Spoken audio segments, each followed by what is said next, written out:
Good day, good people.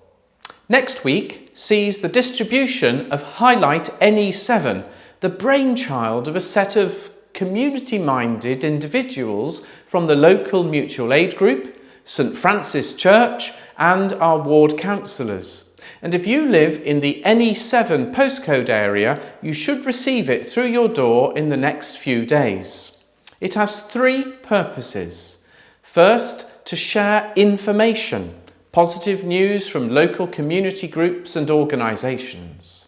Second, it aims to build a sense of community by supporting good neighbourliness, awareness of our local environment and offering support for local businesses and places of healing and learning. And third, to offer encouragement and support during and after a time of social distancing and isolation, and focusing positively on how life can be after lockdown. We have secured funding from the National Lottery Community Fund for 4 quarterly editions, and it's been great fun pulling together the first edition. It includes local history, the allotments, Heaton Stan, Cragside School, a quiz, eco tips, a weather report, a pet advice column, a business focus, Heaton Churches Together, and news about our place of welcome. It also invites contributions from anyone who'd like to share news, and we're already building up ideas for the next edition. Once you've had a chance to read your copy, let us know what you think, and if you've something to share, please get in touch. Meanwhile, a group from St Francis Church are looking forward to spending the last weekend of August enjoying the countryside at Clennell Hall near Alwynton in Northumberland. In 2018 and 2019, a number of us went to Greenbelt, a Christian festival of ideas, music and the arts. But last year and this summer, Greenbelt has been cancelled because of the coronavirus.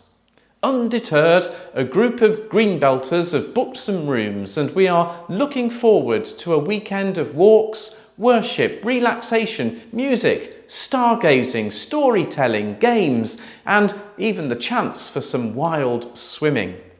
Rooms are fully booked, but there's still a bunk room and a campsite attached to the hall. So if anyone wants to book a bunk or bring a tent or motorhome, they're welcome to do so.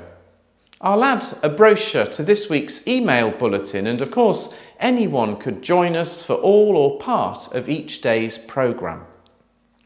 As I also mentioned last week, the PCC meets next Monday to agree a way forward as the government lifts all COVID-19 restrictions.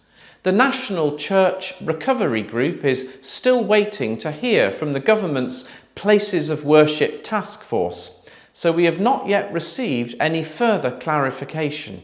But at the Responsible Caring Group this week, we agreed that gradual change would be the prudent approach in church, and I'll give more detail on what we'll do in next week's bulletin. What is harder to determine is the level of use of the church hall by members of the general public. Our hall is an important asset in the community, offering space for families to hold parties, and according to legislation, this will be permitted from next Monday. People will have to decide for themselves whether they want to gather for social events, and clearly some will want to. But we might want to make sure that public use of the hall will not compromise our hygiene measures. A harder consideration is what I might call our civic duty. Although the government permits social gathering, should we make it possible by allowing our hall to be booked? This is not an easy judgment because it means we are being asked to second-guess official guidance, which is an invidious position to be in. Please therefore pray for the PCC as it makes this decision, and indeed for all those who share the responsibility for helping our society reanimate after an extended period of isolation and discomfort. In the meantime, I commend to you my own undertaking, which is to continue to wear face coverings at indoor gatherings unless they are well ventilated, to use hand sanitizer wherever possible, and to abide by whatever measures will keep my neighbours safe.